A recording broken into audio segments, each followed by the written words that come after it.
the timekeeper that will be performed today by Toby. Toby, can you explain your role, please? Hi, yes, Chair, ladies and gentlemen, this is my pleasure to be the timer of the meeting tonight, and I'll be timing the speeches and items throughout the evening or the day or time or the morning or wherever you may be. And I'll be using a green, an amber, and a red light. So I've got a tropical theme to my lights, so hopefully this will help us wherever we are. So for the green light, I use a picture of some breadfruit. For the amber light, some mangoes. And for the red light, some beautiful pomegranates. So let's have a good meeting, and back to you, Chairperson.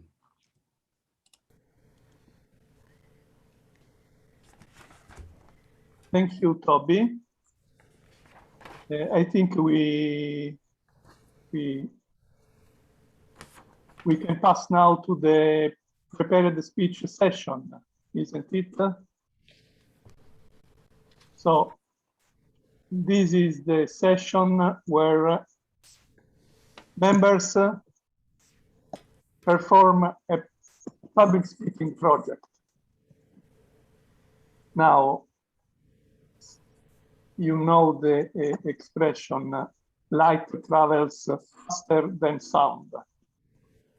And that's why some people appear bright before they speak. That's not the case here, where our speakers are bright even before, during, and after the speech. The first speaker today will be Oladele, and he will be evaluated by Paul. Paul, can you tell us which are the objectives of Oladele's thank you. Project, maybe. Yeah. Thank you, Toastmaster Roberto. The answer to the question, can I tell you what his objectives are, is no. I am playing the role, as you know, on the fly. I would like to invite Oladele to tell us what exactly he's trying to achieve by this speech. And after that, you can invite him to start his speech. But Oladele, will you be my assistant in this role and tell everybody very briefly what you're aiming to achieve and what you want us all to look out for while we're observing? Thank you very much. The evaluator of my speech, Paul Omani, fellow Toastmasters and our guest. The purpose of my project is to reflect on my experience during the undertaking of the PATH presentation mastery, to also share my learnings and the progress I have made so far. Over to you, Paul. Thank you very much. Just before I let you off the stage, could you please tell us one thing that you would like us to look out for in terms of your communication skills? Time management. Thank you. Back to you, Toastmaster. Thank you, Paul. The time for the speech is from 10 to 12 minutes. And Sorry, I was muted. The time for the speech is from 10 to 12 minutes, and the title is Presentation Mastery. With Presentation Mastery, Oladele.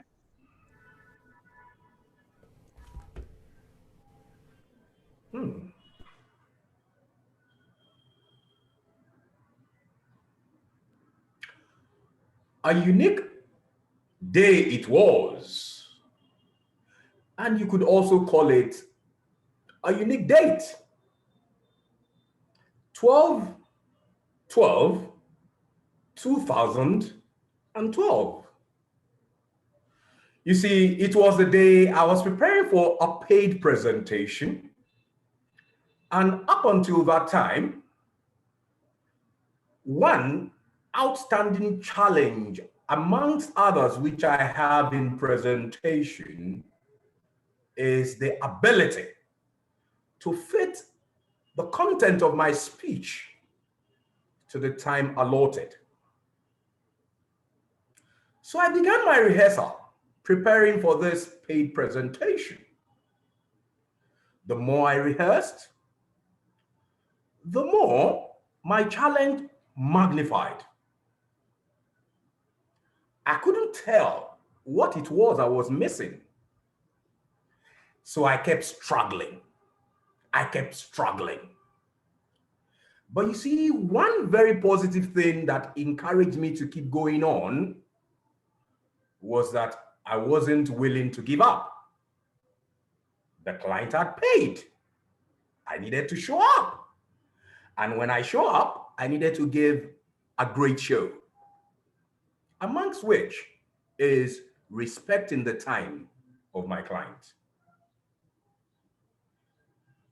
When I got to this 57th rehearsal, back to back,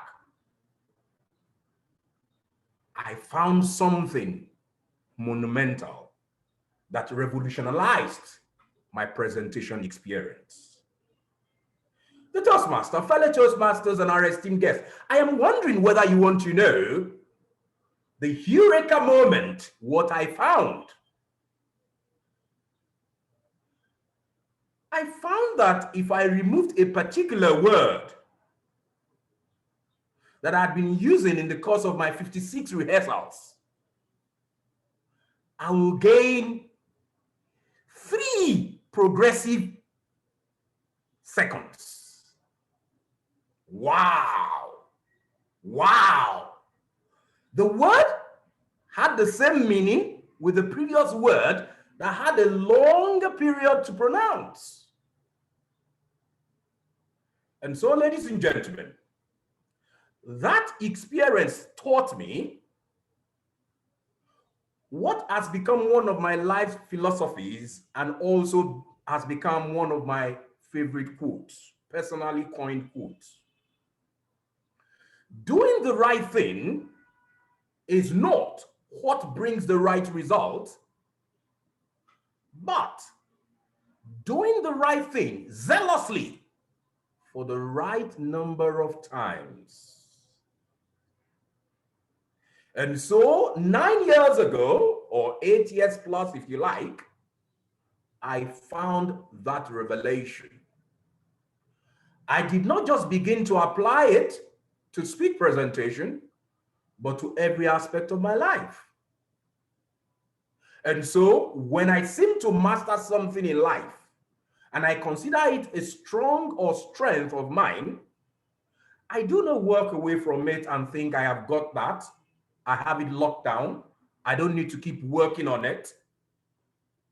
And that is the reason why when I began the undertaking of my second Distinguished Toastmasters program in the Pathways, which is the third in all, that is the legacy program inclusive, and I thought of what project to work on. Having spoken for 11 years before 12 years ago, I said, I shouldn't consider that I have got presentation mastery under the wraps. Let me stay in my strength and keep working on it. Why? Doing the right thing is not what brings the right result, but doing the right thing for the right number of times. Because what I learned at the 56th rehearsal on the 12th of December, 2012, I did not learn when I rehearsed the first time. Not the second, not the third, not the fourth, not the fifth. Imagine if I gave up the 10th time. Not even the 56th time. But the 57th time, that revelation came. And today, I tell you what, I'm better for it. So when I began my presentation mastery path, I also have a philosophy that says, Oladile, No matter how good what you've done is, you can always do better. So I began with the regular beginners, the level 1, the level 2, the level 1, which has a bouquet of icebreaker speech, giving and receiving feedback. Level 2, or rather project 3 in level 1, I mean to say, researching and presenting. Whilst these 3 projects are like the other projects that I'd undertaken when I was executing engaging humor, the earlier path in this particular engagement with the 3rd DTM. And of course, when I also carried out effective coaching and persuasive influence in my previous Distinguished Toastmaster program. Despite the fact that they are, in quote, repetition of learning the same things, I did it with excitement because there is always something new to learn at the 57th rehearsal, which I may not learn at the 56th rehearsal. So as I gave my icebreaker speech, I had the liberty of talking about a new aspect of my life, which I could not talk about when I gave my icebreaker speech during effective coaching, during engaging humor or persuasive influence, or even on the 1st of May, 2009, when I gave my icebreaker speech 12 years ago during the Legacy program, my first time speaking at Toastmasters.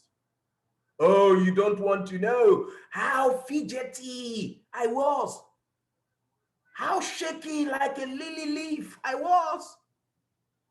But you can say I've come some way, and I'm delighted with every step. I am conscious of wanting to learn something new so that I can get better. In the level 2, working on projects such as understanding your communication style, understanding your leadership style, introduction to mentorship. Those 2 are a bouquet of projects I've done before, but they offered me another 57th rehearsal experience of learning new things.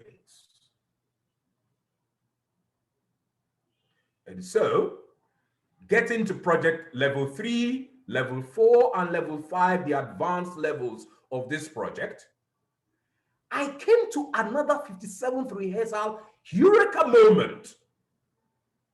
You see, I need to let you know that even though I had been professionally speaking for 11 years before I came to Toastmasters, when I got to Toastmasters, with the consciousness that I was speaking before people who understand the ins and outs of professional speaking, I was petrified the first time I was speaking, because I kept thinking, these gentlemen and ladies will be x-raying me with microscope into every aspect of my speaking, the way I pronounce my words. And in those days when I came to Toastmasters, a word such as THOUSAND, I would have pronounced as 1,000 because I didn't understand what fricatives were. A word such as THINK, I would have pronounced as think, when I should have said think, because I didn't know what that was at the time, despite the fact that I'd spoken as a second language, English language, using it for business for 11 years. And so, today, as I carried out Project 3 and Project 4 and Project 5, I realized that something has also changed. Back in those days when I came to Toastmasters, if I needed to prepare a speech, it will take me 21 minimum days to concoct a subject, concoct a title, draft my speech, rehearse, and be ready. But as I followed my philosophy, doing the right thing is not what brings the right result, but doing the right thing for the right number of times. In the course of my presentation mastery engagement, I realized that I could concoct a subject, a title, sometimes even warehouse my script in a mental file without writing it down. But of course, not because I took for granted the place of proper preparation, which prevents poor planning or presentation, but because there are other business-related engagements jealously and zealously fighting for my attention at the same time. And so when I do that, I realize that within 24 hours, I could be ready for a speech. Did you know that I was rehearsing this speech extemporaneously under the shower this morning? But here I am. It looked as if I'd been preparing for 21 days as I usually do in the early days of my Getting to Toastmasters. Fellow Toastmasters and our guests, I have come to learn that success is not a destination but a journey. So I am committed to keep learning, unlearning, and relearning. And these lessons are poignant lessons that I learned in the course of this presentation mastery path. Doing the right thing is not what brings the right result, but doing the right thing for the right number of times. Whatever you have done that is so good, you can always do better. Success is not a destination, it is a journey. The Toastmaster. Thank you, Oladele, for your lively speech. Next speaker is Samir. Samir's speech will be evaluated by Agnes. Agnes, can you explain us which are the objectives of Samir's project? Yes, certainly, Roberto. Samir is giving a speech on this project is called Cross-Cultural Understanding. And the title of this particular speech within that project is Third Culture Kid to End Culture Kid. The objective of the project overall is for the person, for Samir, to identify his own cultural identities and the stereotypes that impact others' perceptions of him. And for this particular speech, he needs to give a speech sharing some aspect of his cultural identity and the stereotypes that impacts on other people's perceptions of him. The speech needs 5 to 7 minutes, light signals at 5, 6, and 7 minutes. And as I've said, the title is Third Culture Kid to End Culture Leader. Back to you, Mr. Toastmaster. Thank you. We will say it again, the title, Samir, Third Culture Kid to End Culture Leader. Samir.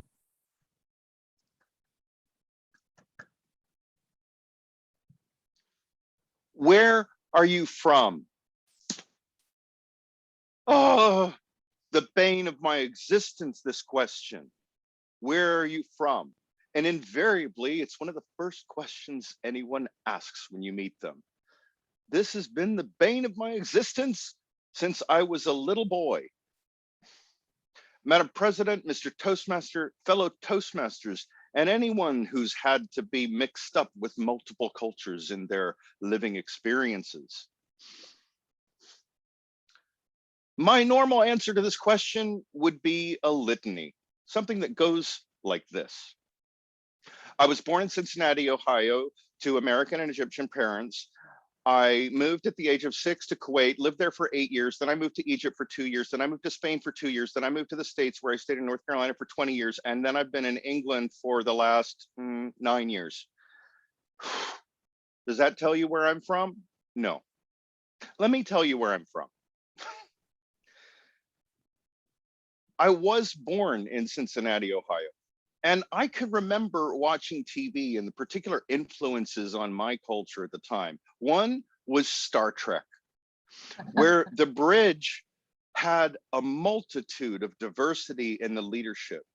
You know, you had an African communications officer, you had a Scottish engineer, you had a Russian pilot, you had an American captain, you had a Vulcan, an alien as your science officer, all of those things. So this was what I thought of as leadership as at a young age, was many different cultures coming together. The other element was a commercial that I saw in the 70s. It was a series of faces and accents from different cultures, each one of them repeating one phrase. I am an American. I am an American. I am an American. All of these different faces. And that made me realize I am an American.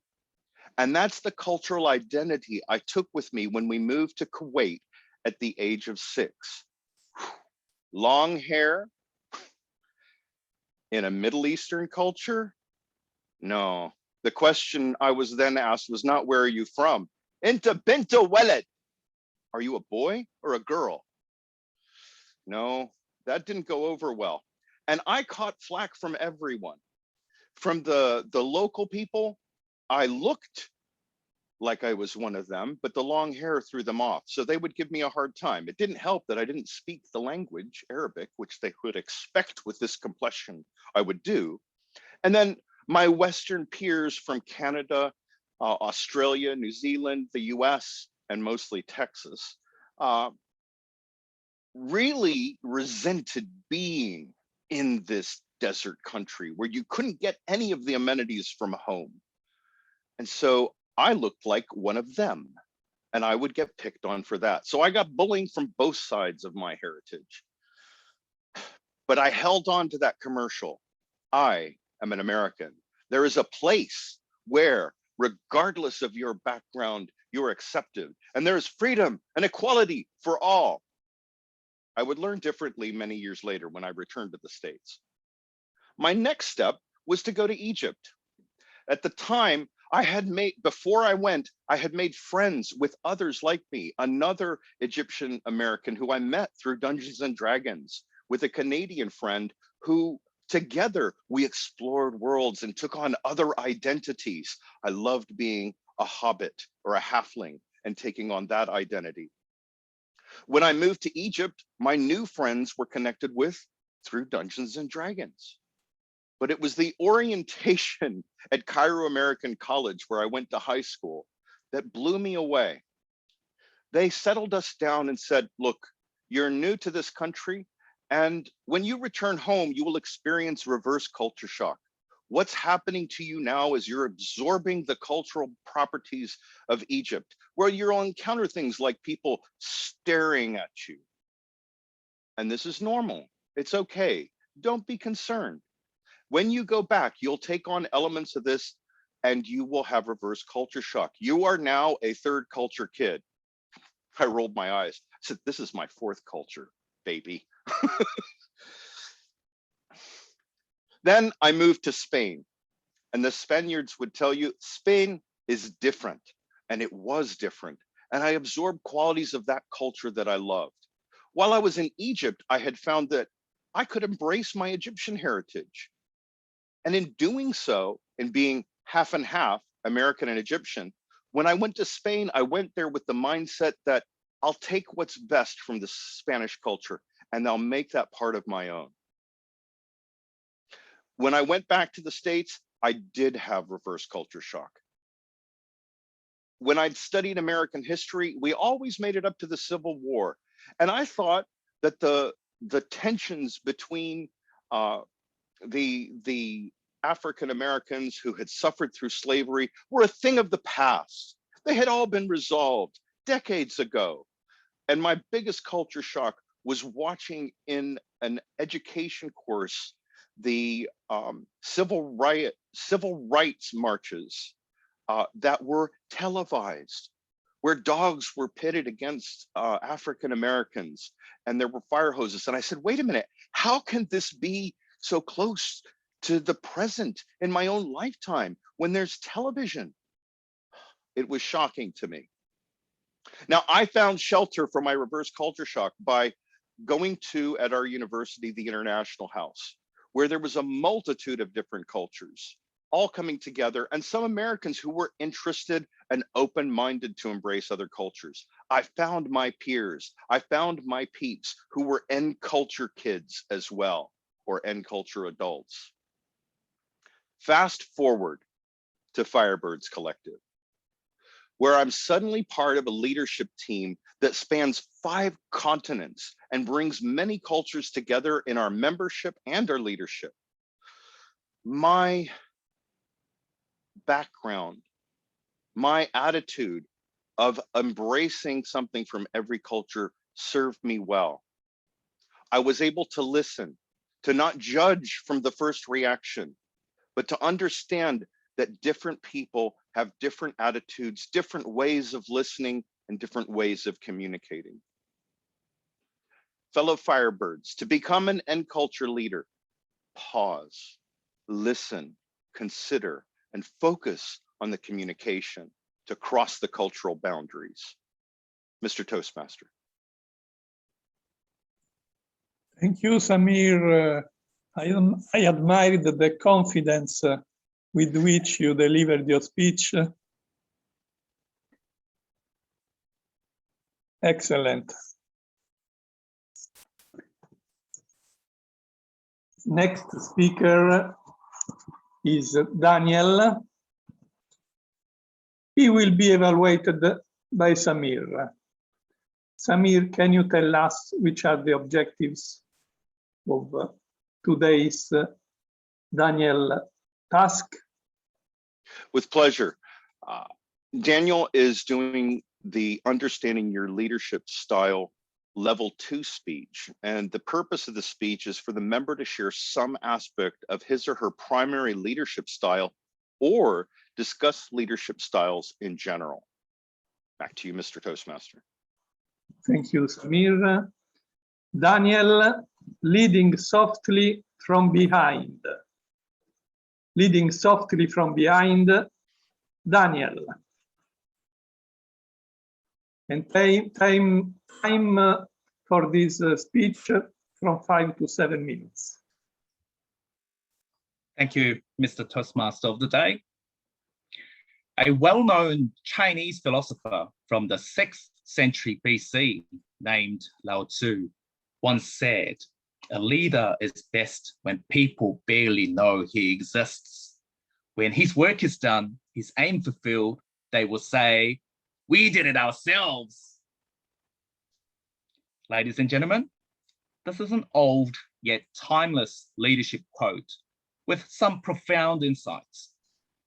Traditionally, when we think about leadership, we think of someone autocratic, charismatic, zealous, and task-oriented, who goes on to achieve great things themselves. We rarely think of someone meek, peaceful, even quiet, who empowers others behind the scenes to be a powerful leader. But recently, there has been a shift in such thinking. New principles such as servant leadership is gaining in popularity. Reflecting on my own leadership style, I know that I'm not a bureaucratic or pace-setting type leader. They are definitely not my dominant leadership style. When I was put in such positions in the past, I didn't feel completely at ease with myself, although I did do the job. One example is when I worked as a people manager for a corporate company. I lasted for a year. I didn't quite find the environment suited to exercise my leadership styles. A couple of years ago, I worked with a local football team here in Auckland, New Zealand. Firstly, as a team manager, and later as a chaplain. I noticed a stark contrast between the two roles. Being a manager was primarily about organizing and making players to do certain things. It was very task-oriented. Being a chaplain, on the other hand, was about providing pastoral care. It was more people-oriented. And I found myself enjoying this much more than the manager role. I was not a moral police, but a listening ear and a practical helper, filling water bottles for the players, carrying some heavy equipment around for them, even doing a bit of crowd control on the side. And most importantly, just being simply around the injured players. They just needed presence of someone whom they can talk to. All these are in tune with my primary leadership styles: democratic, coaching, altruistic. Working in an IT project for my day job, my team adopted what they call the agile principle of servant leadership. The manager is more of a coach, not boss, who checks in with and guides the team, removes blockers, they call it, facilitates, not dictates, discussions, and empowers the team to self-organize. It doesn't always work, but it is refreshing. I believe it is a step in the right direction, at the very least. Recently, I read an interesting article about the value of softer leadership, practiced by Microsoft CEO, Satya Nadella.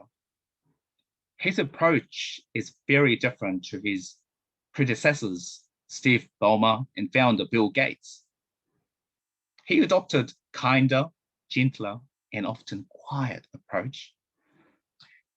Interestingly, it improved the core culture of the company. Employee engagement, satisfaction, productivity all went up. It turns out the soft leadership doesn't mean weak leadership. Meekness is not necessarily weakness. And this brings us to an important question. What is the primary objective for a leader? Let's pause for a moment and think about the answer. What is the primary objective for a leader? If the answer is about bringing out the greatness in other people, we can't be focusing on our own advancements and own achievements. When leading behind the scenes, leaders no longer compete with their own goals or even with other leaders. They can lead quietly and with humility. And when they're comfortable behind the scenes, their leadership becomes more genuine. So, ladies and gentlemen, we come right back to the Lao Tzu quote that I mentioned at the beginning. A leader is best when people barely know he exists, he or she exists. When his work is done, his aim fulfilled, they will say, we did it ourselves. But we can say we did it ourselves, not from our own ego, or not from trying to take credit for someone else's work, but because our leader gave us clarity. Our leader facilitated discussions. Our leader removed the blockers, and our leader ultimately helped us to succeed. It can be a statement resulting from the appreciation of the empowerment that was given. And that is what I believe is true leadership, leading softly from behind to help others to succeed and let their light shine. Back to you, Mr. Toastmaster. Thank you, Daniel. And there was light in your face during your speech and your smile. It was wonderful. Now is the moment of the impromptu speech session. That is the session where members can relax if they listen to impromptu speeches, or can be scared if they fear to be called upon the stage. And for that reason, I would like to share a short story to prepare the atmosphere, a short story about the light. That's the theme of our evening meeting. It was Halloween time. Darkness all around the countryside. Two blondes are trick or treating. The first blonde looks up, then at the second, and says, "The lights are off. I don't think they are home." The second blonde looks up, then at the first, and says, "The lights are on. Don't try to trick me like that." The first blonde again looks up, then at the second, back down, again say, "The lights are off." This argument continues for 30 minutes until the lighthouse operator opens the door and tells them to leave. Now it's your turn, Brian, to conduct this session. Brian. Thank you very much, Mr. Toastmaster, fellow Toastmasters, and very welcome guests. For the table topics, I feel quite zealous about this month's theme, reflect. And so I'll give each of the three speakers a quotation and invite him or her to speak for 1 to 2 minutes. And I'd like to invite Pema to speak on the first quotation, which comes from Charles Dickens, the English writer of the Victorian era. And the quotation is, "Reflect upon your present blessings." Pema, could you please speak to us for 1 to 2 minutes on reflect upon your present blessings? Thank you, Mr. Topics Master, and thank you for that wonderful quote. Every morning when I wake up, I write 10 things that I'm grateful for. And I always end it with how blessed I am to be living in this time, in this era, and at this moment to be actually able to be grateful for all my challenges, all my problems, and all my advantages, and the terrific abundance I have in my life.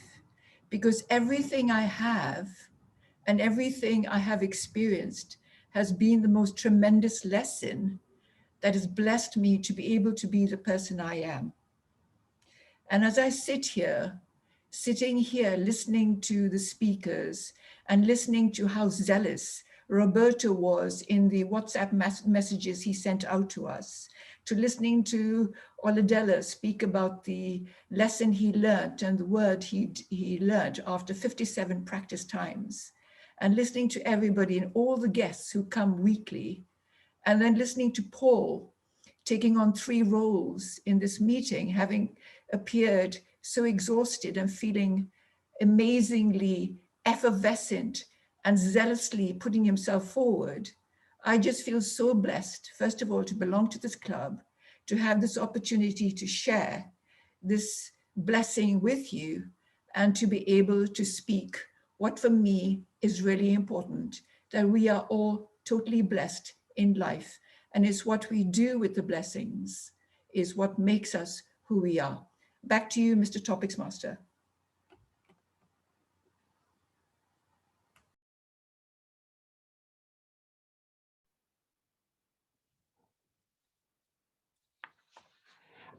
Thank you very much for that, Pema. And sorry, my internet connection is a bit unstable at the moment, so I hope you can hear me. The second quotation I have is from the French-Swiss film director Jean-Luc Godard, and I'd like Andrew Morgan to speak to this one. And he said, Art is not a reflection of reality. It is the reality of a reflection. Art is not a reflection of reality. It is the reality of a reflection. Andrew. Thank you, Mr. Topics Master. Some people are very into art. They can go into an art gallery and look at a painting or a sculpture. They can sort of put their hand on their chin like this. Take a deep breath and meditate for a moment.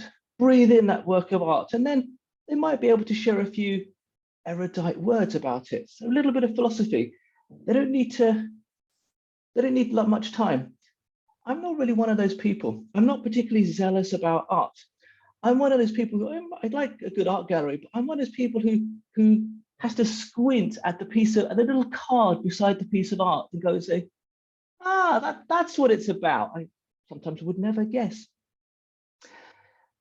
In terms of the most recent piece of art that I saw, not a movie, but a most recent piece of art I saw was actually in the National Maritime Museum in London. It's a very old piece of art. It's of Queen Elizabeth I. It's called the Armada painting, and it's a portrait of the Queen of England with behind her, the idea she could see the ships of Spain about to invade England. And I have to say, this was a very inspiring piece of art. It was beautifully restored, cost a fortune, of course, but there was something about it that reflected about her and about this message of, this piece of art was a piece of propaganda. It was a piece of, to tell the people of England, the rich aristocrats who might look at this piece of art, England is in safe hands with good Queen Elizabeth. So in terms of art and reflection, I think you can learn about art. I think art can be quite interesting, can cause you to reflect. But speaking personally, I still need to look at the card to really understand what it's trying to tell me. Back to you, Mr. Topics Master.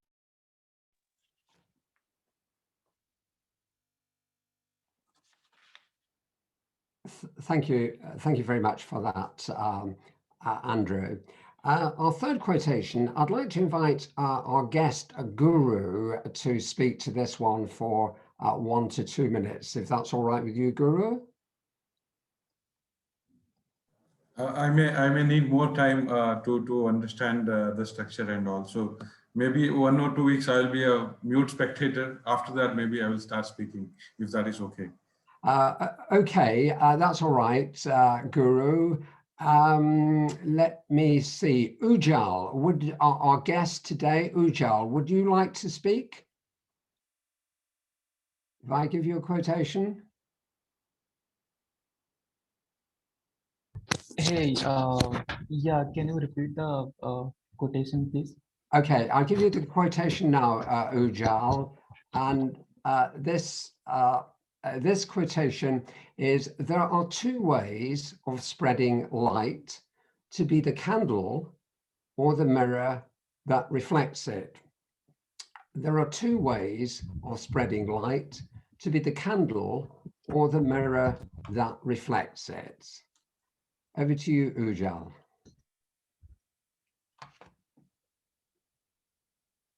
Yeah, hello everyone.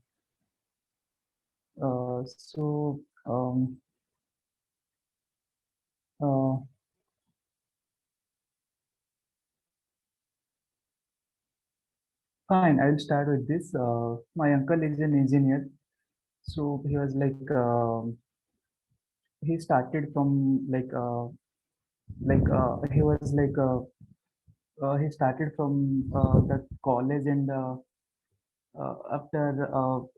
after getting a job, he was like he helped his 8 brothers to get into some of the jobs, and he also helped some of some other peoples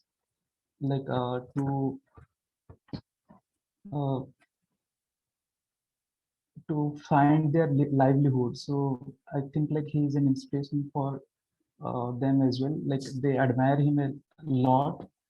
So he is like the light, like the candle, like for that. I cannot explain much about it, and like that's all.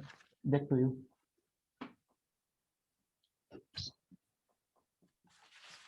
Thank you very much for that, Ujjal. And I should have mentioned that that quotation came from Edith Wharton, an American novelist and the first woman to win the Pulitzer Prize in Literature. So thank you to our three speakers for their short speeches on the theme of reflect. And back to you, Roberto. Thank you, Brian. You were very generous in asking so many questions. I want to give you the opportunity to answer a question, you two, but just 1 minute. So every one of us shines its light. What are you proud of, Brian? From 30 seconds to 1 minute, please.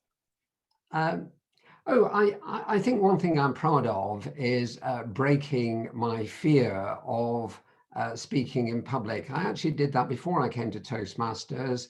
I had a very bad experience early in my career, and every time I had to do a presentation, I was terrified. But I did 2 courses in teaching English as a foreign language part-time over 2 years, and that broke my fear of public speaking. So I'm quite proud of that. Back to you, Roberto. Thank you, Brian. Excellent job in asking questions and answering also the question. Now we have finished the part of the meeting dedicated to impromptu speeches, and we can pass to the third session that will be dedicated to feedbacks. Now, you can't shine like a diamond if you are not willing to be cut like a diamond. So that's the moment where our speakers will be cut. And the task will be guided by Marty, our general evaluator of today's meeting. Marty.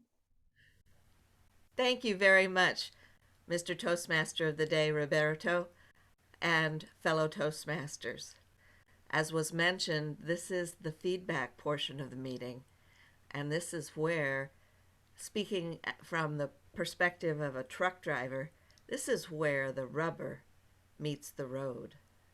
This is where we get the work done. This is where there's feedback that helps us all grow. And it is amazing what we can learn and how we can grow. So first of all, and once again, thank you to Paul, who will be doing the evaluation of Oladoli's presentation. Paul, the stage is yours.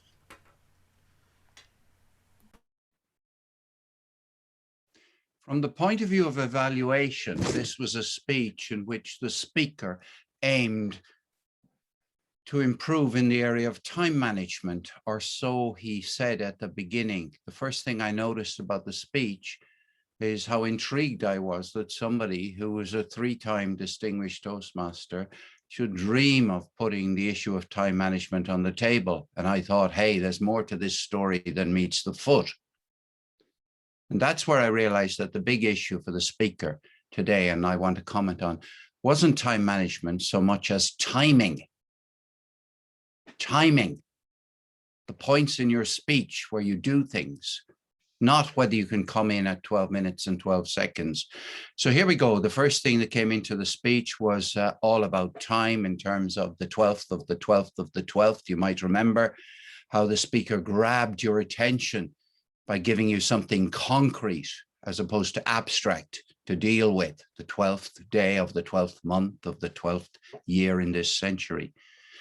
I was intrigued, and what I was so pleased to see at the early part was that the speaker slowed down. This is actually a development as far as I'm concerned, because the last time I gave feedback, it was please slow down. The use of the phrase something monumental, which came in at the end of the beginning of the speech, was superbly placed, because you want to tell your audience, you want to hook your audience by saying, I'm going to tell you something monumental. And that's the end of phase one of capturing the attention. And you need a phrase, and the speaker found one, monumental. Who doesn't want to be hanging around for the monumental realization? Go right down to the end of the speech, and the speaker demonstrated a strong ability to change style totally and to go into, you have to celebrate. Now that's my pastiche, but the key thing is that that's a demonstration. Now, was that placed in the right place in the speech? I think not. I think that needed to be in earlier, because it's so powerful. By the time you get to the end of the speech, you've already hooked your audience or you've lost them. So no point in using one of your strongest golf clubs on the 18th hole. Get it in earlier is my piece of advice. There is the key thing about this whole speech from the point of view of timing is how you can bring learning in by the use of time slots. And that's what was so powerful. Who will forget the 57th rehearsal? I found myself calculating it was a distraction. He's been a DTM 3 times. How many speeches has he made? Does 3 times a DTM add up to 57 speeches? I'm afraid that's the kind of nerds you'll find in your audience. Remember, your audience is full of nerds. You gotta aim anything. Fabulous stuff. I would evaluate this forever. As you can see, there is one word to be removed. Absolutely intriguing. Brilliant timing. It came in at the start of the second part. You hooked me. Congratulations. I want to evaluate that speech 5 more times, please. Oh, oh golly. Paul, you just tickled the stuffing out of me most of the time. Thank you so much. And I feel that Oladelji will take some of your wisdom and apply it as he has done in the past. It's just been such a joy to be on this journey with each one of you for over 5 years and seeing how amazing everybody has become. It is a joy that I can't even explain, even though I am as zealous as I could possibly be, and a Toastmaster, it's hard to find the right words. And now for our second evaluation. A friend of mine, Agnes, will be evaluating the speech by Samir. Agnes, the stage is yours. Thank you very much, Marty, and especially thank you very much, Samir, for taking us through a whirlwind trip of the cultures that have made Samir. And through that, really an introduction to Samir as well, if he needed any introduction. The requirements for this speech, ladies and gentlemen, were to share some aspect of Samir's identity, cultural identity. And indeed, we saw the kaleidoscope of Samir's cultures and his identity through that. Thank you, Samir. Now, how did Samir achieve this speech? I think one of the most important aspects of it was that Samir was specific. He time-stamped each location. We went through, where did we go? United States, Cincinnati, Kuwait, Egypt, Spain, United States, and finally, Firebirds, which we could all relate to. So brought us into it as well in the end. So very specific, time-stamped by location. Specific stories. We had Star Trek. We had long-haired Samir in Kuwait. I can't imagine it, but anyway, I'll believe you. And specific comments. You will experience reverse culture shock when you go back to the United States. Specific about the race riots in the United States. All very clear, specific things we could relate to. And of course, as I said, finally relating back to us. And finally, to me, the message was that my background, Samir's background, served him well through all of this and to the end. This brings me to a recommendation for Samir. The ending was pause, listen, consider, and focus, which was an interesting message, but I couldn't see how the speech related to that particular message. I would have expected something like, I'm sure Samir could express this better than me, but something like a wide range of influences is of benefit. I'm sure you could find a better way to say that. Or else the pause, listen, consider, focus could be mentioned through the speech. Where did that become relevant as you were going through? Another very small comment, which applies, I think, to all of us. We're all experienced Toastmasters, experienced with Zoom and online speaking. But I've noticed what a difference it makes. I'm looking now at the screen. I'm looking at Samir and myself.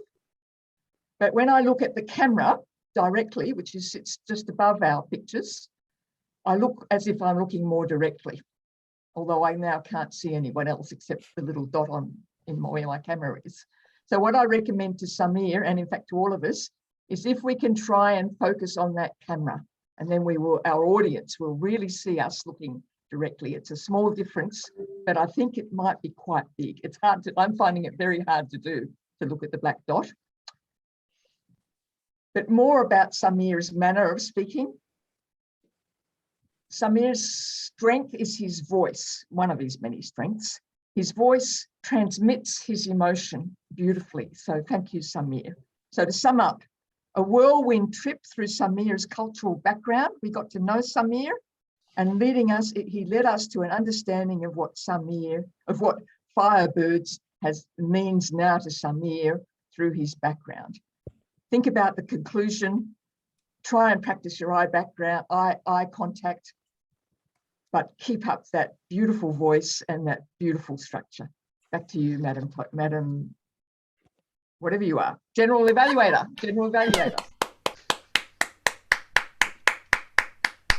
Oh, wonderful, wonderful. Thank you so much. Again, I am in awe of evaluations and the value. Now let's hear from Samir again, who has been willing to fill 2 roles in the meeting today. Thank you, Samir. And let's hear your thoughts on Daniel's presentation. The stage is yours. Listen to the sound of silence, the sound of someone successfully leading softly from behind. Madam President and General Evaluator, fellow Toastmasters guests, and most especially Daniel. Daniel excelled in achieving the objectives of this speech and sharing his leadership style and a description of different leadership styles combined. He only had to do one of those and he did both. Now, let's explore my impressions of how he did that. The first was structure. This fantastic quote opening up and setting the stage for Daniel's primary leadership style and leadership influence, which, and then a few points throughout leading to a conclusion. Those 3 points were transitioned from that opening into his personal experience. He shared first with us what did not work, then who he is as a leader, and then shared what others were doing with that type of leadership style and what kind of success they had. Brilliant use of triads and personal story. One of the things that worked extremely well was, I think, Daniel's use of hand gestures to compare and contrast his experience as a football manager and chaplain, summarizing and transitioning from what does work for him and what does not work for him. So he shared the leadership styles for a manager and his passion and love for what was going on as a chaplain. And then that transitioned into his leadership styles and the agile leadership model and those elements that really resonated with him. Now, what could I recommend for improvement there?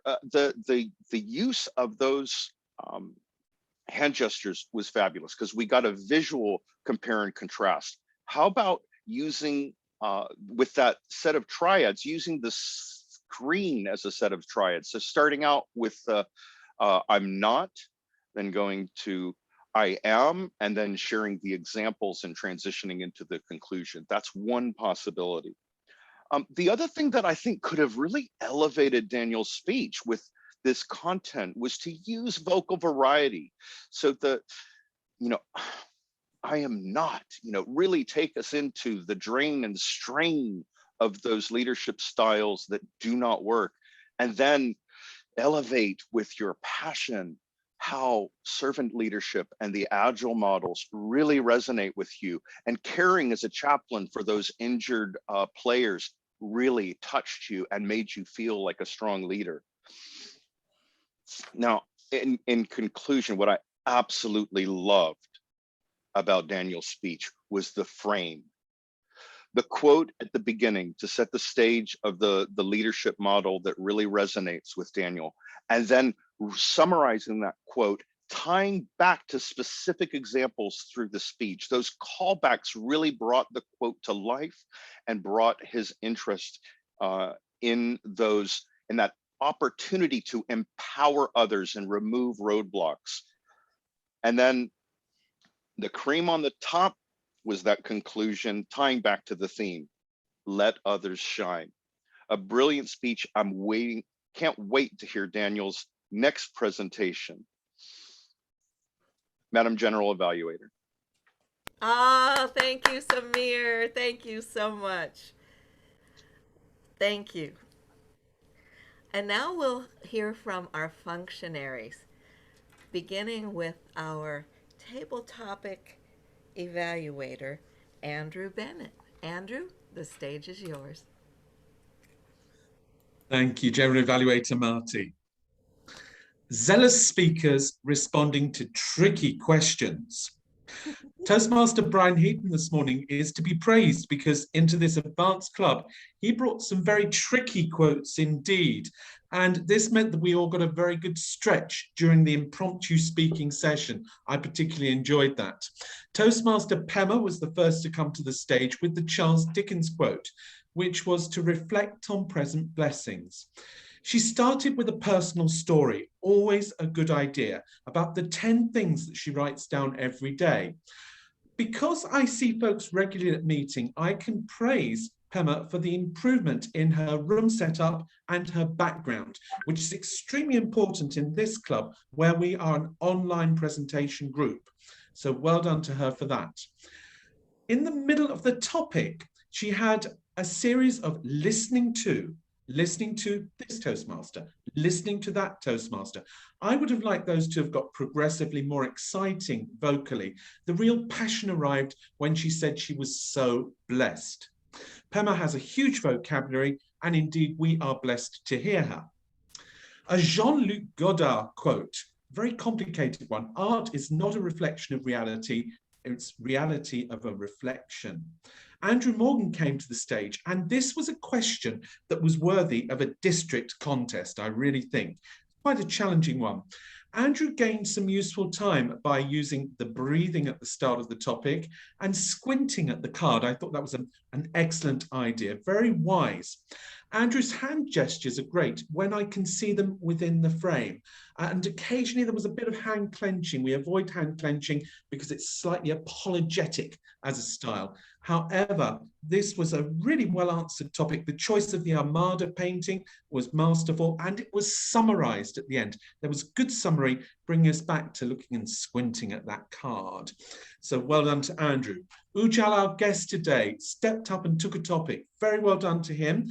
And his words are beginning to flow. That's the chief thing in an impromptu speech. He was speaking on to be the candle or the mirror that reflects, the Edith Wharton quote. Not an easy quote, and he took it and he made something of this quote. He did use the word like rather a lot. So I would encourage you, Jal, just to find other words rather than like. Sometimes a repeated word can become just a little monotonous for our voices and our vocal variety. However, he did extremely well to get that level of flow into a topic, and I look forward to hearing him speak again in the future. Very well done to all our table topic speakers today. Firebirds, be zealous in practicing impromptu speaking. Back to our general evaluator, Marty. Thank you, thank you, thank you. And now our next functionary is once again Paul. Paul, you'll be telling us about the awe counting and our video presence. The stage is yours. Thank you very much, Madam Evaluator. And as you say, I'm double jobbing in this particular role. Let me take half of the time in connection with the ums and ahs and all of those. And I have, my report is that today, the authority and credibility of the prepared speakers was exemplary. I did, however, notice two transgressions. One person in the meeting who had a very big role used the word now when it wasn't needed. You know who you are. Secondly, another person at the meeting, a prepared speaker, used the word so once. You know who you are. That was superfluous. The wonderful thing is that the prepared speakers gave an exemplary performance, which the rest of us mortals have watched and noticed and shown interest in by our behavior on the screen. Now, if you want an example of how to behave on the screen in a way that does big advantage to the club, look no further than the president of the club, Marty, who wears her heart on her sleeve, and just watch what she did. You just see what she just did. She didn't just nod. Thank you, Paul. No, she went, right? That's humanity in action. If you want the other type of reaction, go to Brian Heaton, who pays consistent attention at every meeting. Fabulous stuff. If you want to add value as on the screen, do what Pema did. Drink a cup of tea. It humanizes the occasion. It humanizes the occasion. If you want to really contribute something of value, for goodness sake, smile. For goodness sake, applaud. Even if you desperately want to write down what somebody has said about you, smile. Smile. And the thing is, it matters for the newcomers and it helps our recruitment. Madam, I pass back to whoever's in charge. Thank you. Oh, that would be me, and you are so sweet. Thank you kindly. I'm drinking water, not vodka, I promise. And now for our grammarian. Rayanne, it is your turn, dear. Please take the stage. Thank you very much. Respected Toastmaster, fellow Toastmasters and guests, a very good evening to one and all. So I'm again back with my report. It was so nice to hear all of your amazing speeches today. And I could note some of the good usages. Firstly, by first speaker, Toastmaster Ali Dale, used an idiom, ins and outs. And also he used a beautiful quote, success is not a destination, but a journey. Then Toastmaster Daniel had used a quote, a leader is best when people barely know he exists. Then Toastmaster Pema also used a word, effervescent, and also many good vocabulary. She has a good amount of vocabulary that was really interesting. And also the word of the day, zealous, was used by Toastmaster Pema. Toastmaster Marty had used an idiom, rubber meets the road, which I didn't know till now. So that was a good amount of information to me. And Toastmaster Paul had also used the words such as exemplary, fabulous, and such positive words to make this amazing, wonderful, to make this meeting wonderful. Thank you very much. And I request all of you and Greece to use this word zealous in your daily life. Thank you very much. Over to you, President. Wonderful, wonderful job.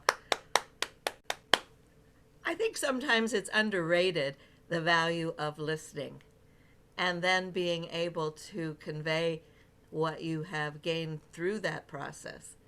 So it's, oops. Thank you. And now please help me welcome our timer for a brief explanation of the times of our prepared speeches, of our table topics, and of our evaluations. I acknowledge that that information has been added to our chat, and I'd like to hear from our timer as well. Please help me welcome Toby. Hi, Toby.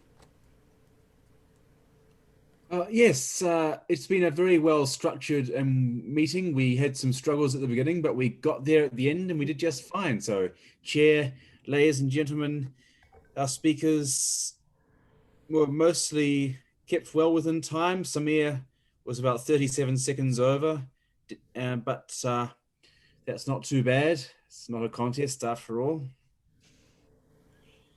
Table topic speeches were mostly fine, a good range there, 147, 210, 116. So, but everyone kept within 1 to 2 minutes mostly. Our evaluations, however, were sometimes a bit over time. And I have to remind everyone that the red light is a limit, not a target. I think we sometimes forget that we need to wrap up. When we see the yellow light come on, it's time to wrap up and sit down because we need to get back to what we're doing, you know. So it's just something to bear in mind. An evaluation is not a long speech. It's just quite a succinct level of feedback. Our counter was 154 and our grammarian Rayan's report was 119. So well done everyone for a good, well-structured meeting in which we all played our part. Back to you, Chair. Thank you, Toby. Briefly, I want to congratulate the entire team that was on the agenda today and acknowledge what a fantastic job everyone did. I see Guru there shaking his head yes, and I'll be asking for your feedback a little later in the meeting. I want to especially thank our Toastmaster today, Roberto. You were spot on. Thank you, thank you, thank you, Roberto. I was so thrilled to have you as our Toastmaster of the day and look forward to you having that role again soon. Thank you so much. The evaluations were also spot on and amazing. I noted some reference in the first evaluation by Paul where he spoke of time, and that was valuable to each one of us, not only to finish on time, but the timing of the speeches. From Agnes, the word specific was clearly part of her evaluation, where she acknowledged that with the specific information, it drew us in as an audience and as listeners to the timeline, which became very easy to follow and enhanced the evaluation for Samir. I looked for words for you, Samir, and the word that came to mind from your evaluation was frame, and that truly was part of the speech by Daniel. The framing with the quote at the beginning and the quote at the end. Very, very well done, and certainly quality evaluations for an advanced club. Now I'd like to return our Toastmaster of the Day to the stage. Please help me welcome back Roberto.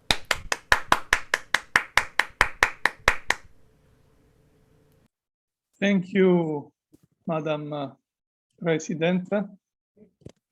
I would like to conclude my role today with a short parable. A pessimist sees only the tunnel. An optimist sees a light at the end of the tunnel. A realist thinks the light is probably inside the tunnel. A train driver sees 3 idiots standing in the middle of the track. So you can see that things can be seen by different perspectives. My conclusion for you today is always keep your critical thinking. Do not worry too much about the judgment of the others, and let your light fully shine. That's my wish for you today. Madam President, you can conclude the meeting.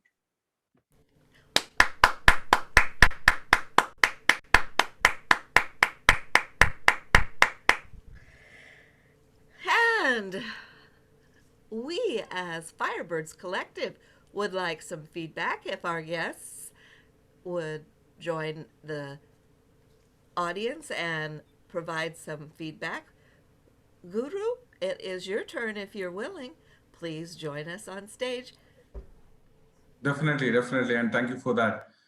So this is my first Toastmaster experience, right? So I was reading about how I can improve my communication skills, and in most of the cases they have suggested Toastmasters. And now after witnessing first Toastmaster session, I can definitely say why they have mentioned that in many places that right, Toastmaster is the right place to improve the communication. It was a great experience for me, and so at times I was feeling like, okay, I am observing some TED Talks where people are talking, very structured way, right? So great experience, and I'm sure that every week I will try to attend this particular session, and maybe I will try to attend many more sessions in different Toastmasters clubs, so that one day I can come here and become a member and talk like this. So that was a great session. Thank you. Thank you, Guru, for your feedback and for your zealous comments. Now, Ujjal, are you able to come on? Oh, hi! We'd love to hear Hello. what you thought.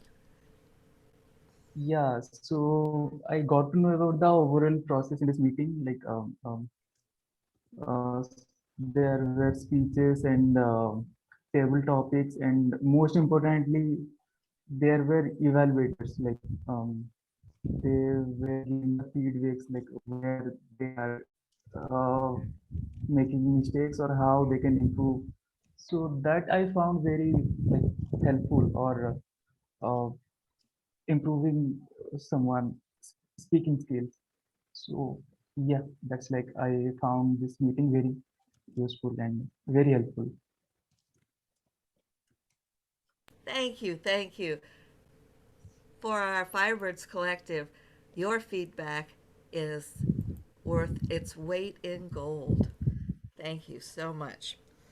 Now, as your club president and also filling in for our vice president of education for our forward planning, I would like to ask those of you who are in this meeting to be sure to look at the agenda for our meeting a week from today. And the information I'd also like to share for our guests is that our club meets every week, and that our time that we meet varies. So be sure to check that information on the agendas. Sure, Marty, thank you. You're very welcome.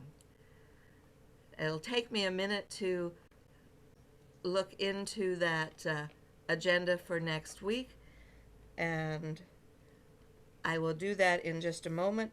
I want to thank everyone for attending our meeting, especially thank Roberto for being our Toastmaster of the day. We do stay afterwards, and everyone is welcome to join in the after party, the time that we have to get to know each other a little better and look into in depth to some of the things that are happening in the Toastmaster world. So at this time, I'm going to ask that the meeting be adjourned unless there are any other comments for the good of the club.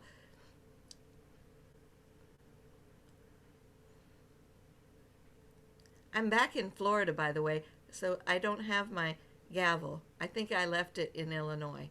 And with saying that, the meeting is adjourned.